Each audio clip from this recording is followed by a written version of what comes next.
Hello, and welcome to another exciting episode of The Scramble. I'm your host, Luis Rodriguez. Thank you for being with us. On this week's show, we will continue last week's caucus theme and talk about the Republican caucus. We'll talk about how the Republican caucus works. Next, we will discuss with both the Republican and the Democrat nominees what the nominees will need to win the election. And finally, we'll ask the question, why aren't the Republican candidates concerned with what's going on in the country, like in places in Flint, Michigan? Before we begin, let me introduce our panel. First, we have Ed Williams, the Clark County Republican chairman. Next, we have Taylor Kruse, the treasurer for the Young Democrats here at UNLV. Next, we have David Serabian, a UNLV graduate with a degree in political science. And finally, we have James Schaeffer, a junior majoring in journalism and media studies. Thank you for being with us today. Of course. All right, so let's begin our topic. With only 5 days left until the Republican caucus, I wanted to use this episode to inform the Republican viewers of what they have to do. So Ed, I'll begin with you. So just please explain how the caucus works, what they have to do, and the flow of the caucus once. Sure, well, the prerequisites are that they need to be registered Republicans at least 10 days in advance of our caucus, which would have been last Saturday, February 13th. And why don't you guys allow, like the Democrats, pretty much once they come to the door, they can register as a Republican? Well, in our party, with the closed caucus process, you need to be a registered Republican to participate. And so we validate that everyone is before the actual event happens, so that we only have proper voters in our party participating in the process. Okay. Another question. So, unlike, like in the Democratic Party, obviously the Republican and Democratic Party have a similar flow where you go to your precinct, you talk about your candidate and why you want to vote for them. Mm-hmm. But why is it that the Republicans don't have a superdelegate?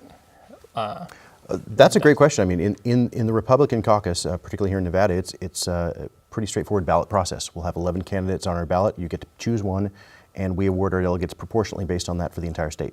Period. That's it. So it's about as democratic as you get. Okay. So Taylor, I'm going to go with you. So I learned a little bit more this week about what a superdelegate is. And I found out in the state of Nevada, there's only 6 superdelegates, one being Harry Reid, Dina Titus, and the state chairmans.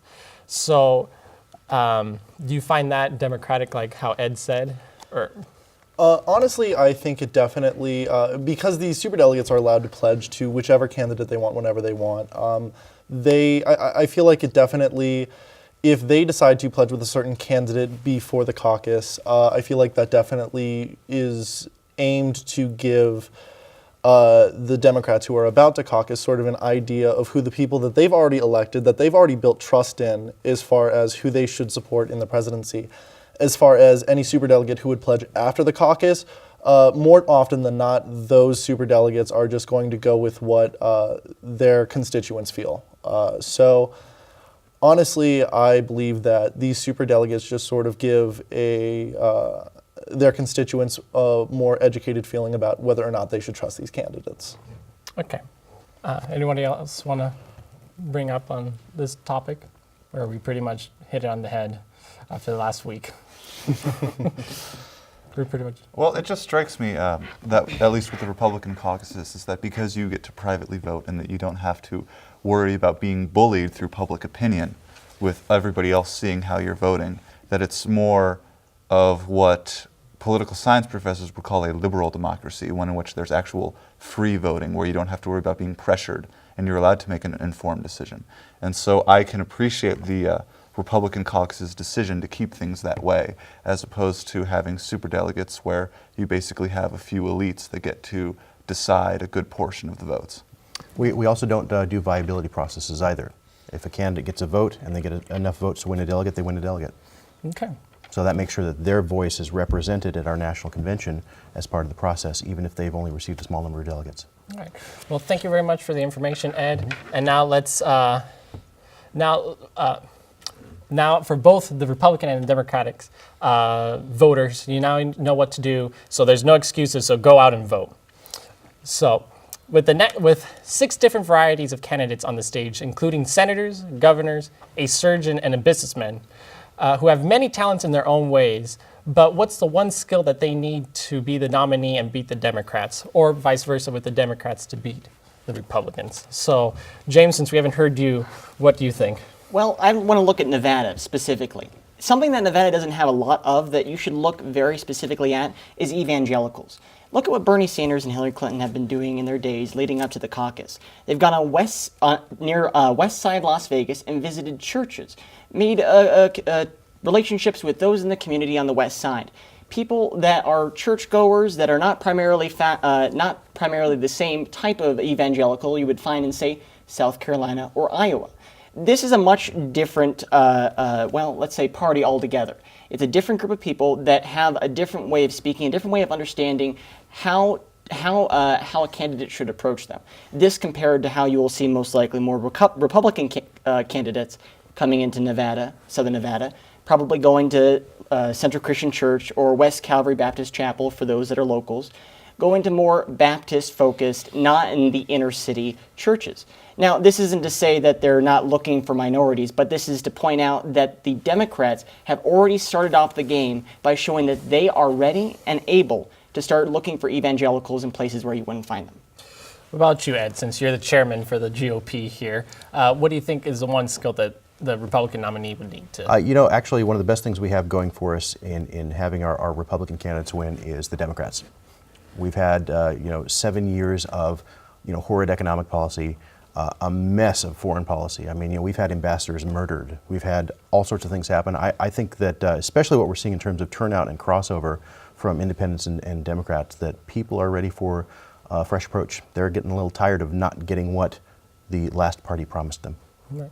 What about you, Taylor? Do you want to bring in? So I'd also like to look at specifically Nevada. That's kind of obviously what I've had the most experience here. I've lived here my whole life, and I've seen the campaign sort of come and go. And Nevada's definitely an interesting state, especially as one of the first states to caucus on a national scale, because we've got a lot of things different than other states. I mean, of course, Iowa and New Hampshire and South Carolina, they're all important for their own reasons. But we see here in Nevada, there is a lot more labor going on. In Iowa and New Hampshire, they're not particularly union states. Like they don't have a lot of labor unions, not nearly as many as they have here in Nevada.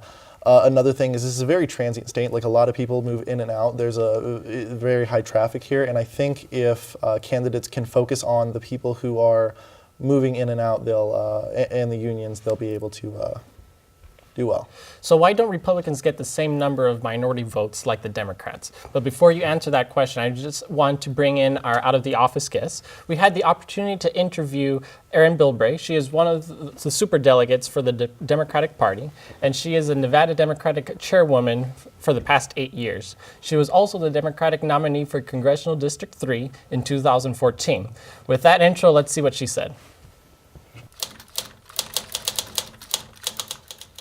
If you look at our two candidates, Bernie Sanders and Hillary Clinton, right now they're battling it out with each other about who has the best record in history on civil rights.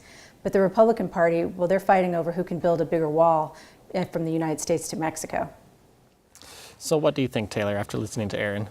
So, I definitely agree with a little bit with what she has to say as far as the stances that our current candidates have been taking. As far as the two Democratic candidates that we have right now, they are taking a much larger step in addressing the concerns of minorities that I don't think the GOP is doing.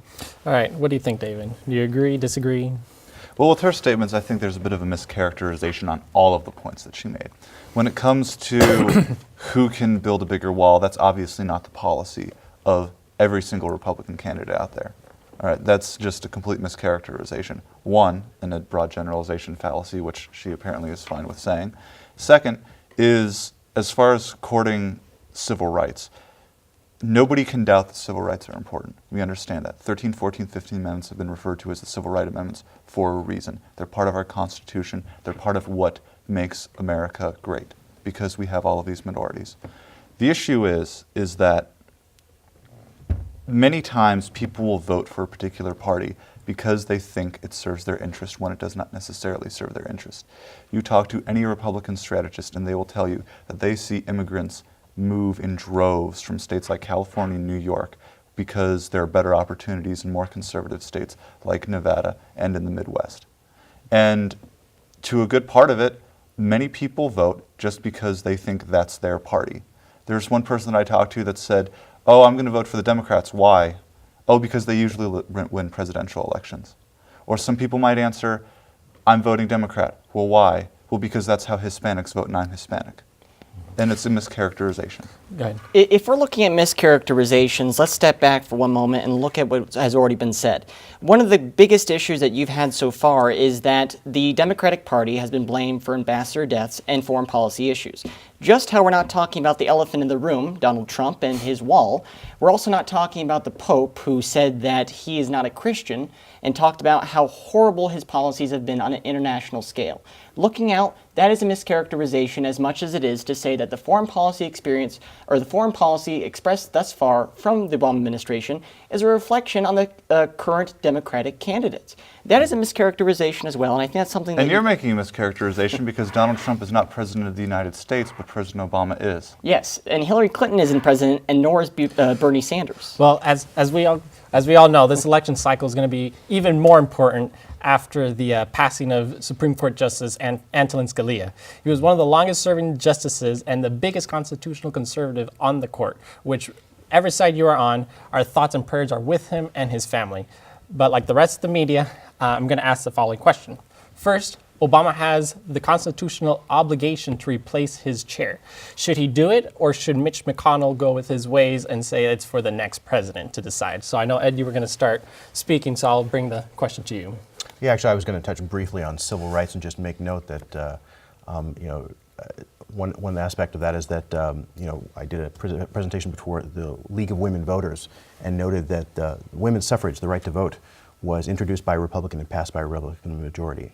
That the Civil Rights Act in 1964 was passed by a Republican majority. So as much as the Democrats would love to take the mantle of those issues and use it to win minority votes, I think people that learn their history would learn otherwise about what the Republican Party has been. Our challenge is one of messaging and making sure that they understand that. Right. So but going to the Supreme Court justices, basically what it comes down to is both the Senate and the President have a duty, and they will perform that duty when they have finished their processes. The President may appoint someone immediately. He may wait a while to let the dust settle. Likewise, the Senate may take its time as well. So one would hope it's a deliberative process that results in the best justice for our country. You're going to say something, James? Each party has their own licks that they like to take at the other party, and one of those is, like you said, Mitch McConnell. Mitch McConnell has lost all credibility when talking about the constitutional responsibilities of President Obama. He says that he doesn't have a he says that he shouldn't take up that responsibility and appoint a new Supreme Court justice. Ones he's already looking at from the D.C. Circuit Court, or the Circuit Court from D.C., if I think that's correct. But back I think during the Bush administration, Mitch McConnell made the argument that Bush should fill his Supreme Court justice responsibility in appointing a new Supreme Court justice near the end of his administration. Any credibility he has on the subject, talking about any sort of responsibility on the administration, the current administration that is completely overshadowed by what he said in the past administration. Well, lastly, with this discussion, how will the balance of the court be affected after this? So, and also, should Obama, is it a failure on Obama's part not to attend Scalia's funeral? So I'll go with you. So I'm going to go ahead and talk about whether or not it was, I'm sort of going to kind of go off of what he was saying earlier about what Obama needs to currently do as far as replacing Scalia. He definitely needs to make appointments as soon as possible, and he definitely needs to do what he can to find some middle ground with the Senate. I know the Senate has sort of vowed to block that at all costs, but he does have a duty to at least try, so I think when he does that, the Senate should do the same. So, well, this is Nevada. We're a gambling town, right? So let's look at it. We have both the president and the Senate in play. So there's risks both ways. Right now we have a Democratic president and a Republican Senate. After November, or actually after January of next year, that could be different. We could have different parties in both locations. So. But like I was saying, but is it a failure on the president's part not to attend Scalia's funeral? When it comes to the funeral, I would say that that's in bad taste. That when it comes to, one, the head of state and government, President of the United States, who is the head of the executive branch, and in the very top of the judicial branch, another branch of government, which is supposed to be, according to the Constitution, equal to, has died, somebody that he has had to work with for his presidency for the past 7 years, that it would at least be honorable, if at least in good taste, to attend the funeral of somebody who at the least is your colleague in that sense. Okay. Well, with that, we need to take a break, so don't go anywhere. We'll be right back. I remember the moment. I'll never forget that moment. That moment? It was a moment that changed my life. I'd been training with my team for months, and now we had been called up for the first time. The real deal. Wildfires were getting dangerously close to homes. At that moment, I got my first taste of just how important the Guard is to my community. See how the Guard can be an important part of your life at NationalGuard.com. Oh, hey, bud. Where are you headed? Just gonna hang out. With Gary and Todd? Yeah? I've been meaning to ask you, is there any drinking going on in this crowd? No. If any of your buddies ever pressure you to take a drink, just tell them you promised your dad you wouldn't. I'd do anything to keep you safe. Okay, I will. I hope this is working. I promise. Love you too, Dad. They really do hear you. For tips on what to say, visit underagedrinking.samhsa.gov. Lazy bones, loping through the day. All over America, we're no longer just sedentary, we're stationary. And that's bad news for your bones, because bones need weight-bearing activity to grow strong and stay strong. So get up, get out, get moving. A message from the American Academy of Orthopedic Surgeons. Never heard a word I say.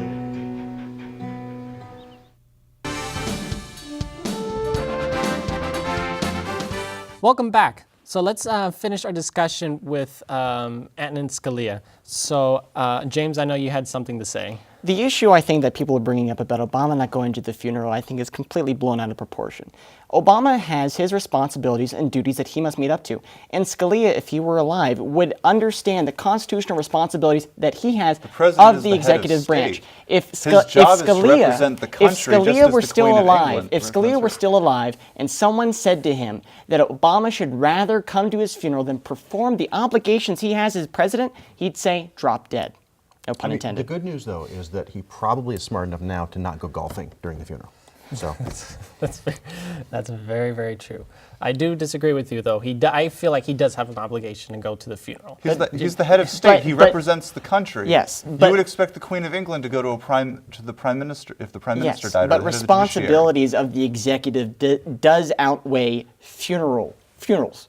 I understand the properness, the etiquette of going to this. I understand the power behind it of not going. But you cannot tell me that you do not think that the responsibilities as president are anyway outweighed by attending a funeral. If you want to look at what Obama's points are or his opinions on Scalia, don't look at the eulogy he won't give, but rather look at the things that he said while he was still alive. Focus on what has been accomplished, not what could have been. All right. Well, with that lovely discussion, we're going to continue on with our next question. So with the horrors that have happened in Flint, Michigan, why is it that only Democrats have mentioned it during, either in the town hall or in the debates, and the Republicans have not? Is it because of partisan politics? David, let's start with you.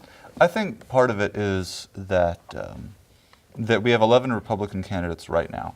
And as part of that, the candidates are all trying to show how they are different and how they are a better candidate than the rest of their competition because they have 10 other people to compete with. So that focuses on, weeding out the other Republicans. And I think that as more Republicans get weeded out at the national level, they'll be able to talk more on policy issues like this. And I'm glad that this got brought up because there is just a massive infrastructure problem that's happening in the United States. That in order, in the future, for our economic growth to improve, there needs to be some sizable investment in infrastructure, which will increase jobs and will also help private industry be able to do more because you don't have to worry about roads or bridges or the electrical network breaking down. What about you, Kelly?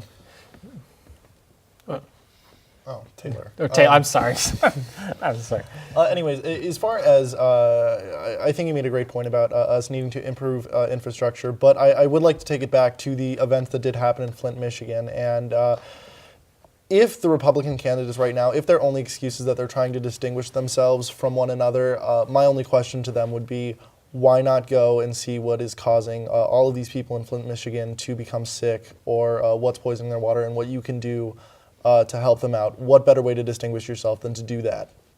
You know, I would say that, you know, it's probably the default view of many of our candidates, if not all of them, that the role of government is limited, especially federal government. And if we're talking about federal candidates, you know, state issues are state issues. Notwithstanding that, though, but, you know, is it a partisan issue? Sure. I mean, why are the Democrats talking about Flint, Michigan, and not the failing schools in Philadelphia, or the crime rates in Chicago or Detroit, or, you know, pick your city where you have, you know, majority liberal Democratic leadership, police chiefs, mayors, legislatures. You know, it is indeed partisan. We happen to have a situation in a state where there's some Republican leaders, and they're going to do their darndest to pin it on them. So, James, you had something. My 2 points would be this. The reason why Republican candidates don't care about the Flint, Michigan issue, not that they don't care, I'm sorry, I should rephrase that they haven't spoken on the issue, is because they don't drink Flint water. They're not personally affected, nor is their party personally affected by this. They're not looking for voters in Flint. They're not affected by Flint. Anything they say or do in Flint won't matter to their party. So it's not an issue of how many voters they get, as much as it is an issue that we should see it as an ethical issue and safety issue. And on the but as you said, you mentioned priorities before with Justice Scalia and President Obama. Yes. Don't the presidential candidates have priorities as well? And you yourself, that regardless of good taste, that it's fine that they focus on their own priorities because there is a higher purpose that they're supposed to work on than something that is in good taste, like, I suppose, safe drinking water. My response to that is there's a difference between presidential candidates and a president. I think you should consider this water under the bridge. And on the second issue, if you're talking about infrastructure in the United States and programs, I dare you to drive through the airport tunnel at 2:30 or drive down Tropicana at 8. There are major infrastructure programs going on in major cities all across the United States put through by the Obama administration. So your issue isn't being taken care of as quickly as you'd think. The issue we should be looking at is what acts have been put in place and how they are progressing. Yes, like what acts have been put in place in Flint, Michigan, going along your point. Well, in Flint, Michigan, that's not a presidential issue. That's an issue of the But city you're just and fine the with state. you're fine with presidential issues when it comes to Las Vegas. Yes, But because you're that's not- having to do with but infrastructure. When you're talking about water issues, Water we're is looking part of the infrastructure. Yes, and the pipeline would be an issue that the president could take care of if he could take care of an infrastructure act. But if you're looking at the water that is But being you just tasted, said that because of President Obama, we've been able to have infrastructure here in Las Vegas. yes, and the moment that the infrastructure of water pipes is a part of the infrastructure of transportation, that will become a concern. But on the issue of welfare and safety, looking at the water, that is an issue of the state and city supervisors and officials that have been put in place and overseen such a haphazard, horribly met, callous response to the issue.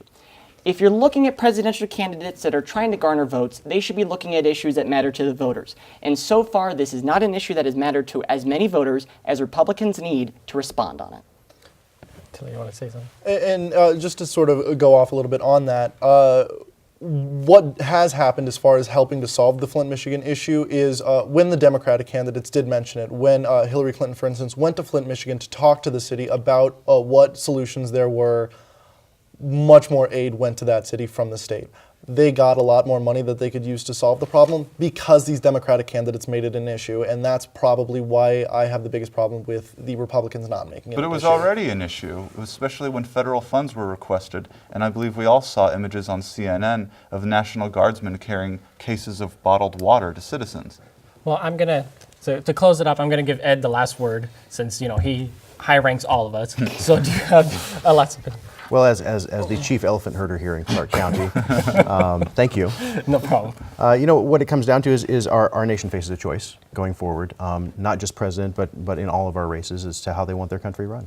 Right? And I think there are some real issues. I mean, the Supreme Court justice passing away has certainly highlighted a lot of what's at stake.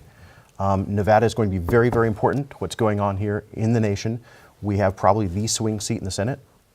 So it's very important. It's our responsibility in Nevada and really Clark County to determine how that's going to go. I guess to glance on that, even though it's not really a topic on the show, but how important is the retiring seat of Harry Reid for the state?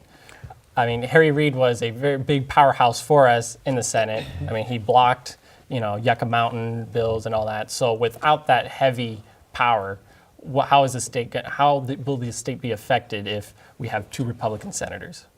I think you're going to be really pleased with what you see. I mean, we've not had a lot of voice here. A lot of things have been run by Harry Reid and the way he wants to see things go. And I've certainly found that between, certainly Dean Heller and whoever occupies the office next for Harry, that you're going to see a lot more diversity and a lot more variety, and certainly a better north-south balance in the way Nevada is represented. All right. Well, with that, that's all the time we have. I just want to thank our panelists. I would also like to give a special thanks to Ed Williams and Aaron Bilbray for stopping by. Follow us on Facebook at UNLV Scramble and on Twitter at UNLV The Scramble. Also, email us your opinions at unlvscramble@gmail.com. For further discussion, we want to hear from you, the audience, answer our weekly question. Who do you think will win Nevada in the coming days? Let us know. Thank you for seeing us, and see you next time.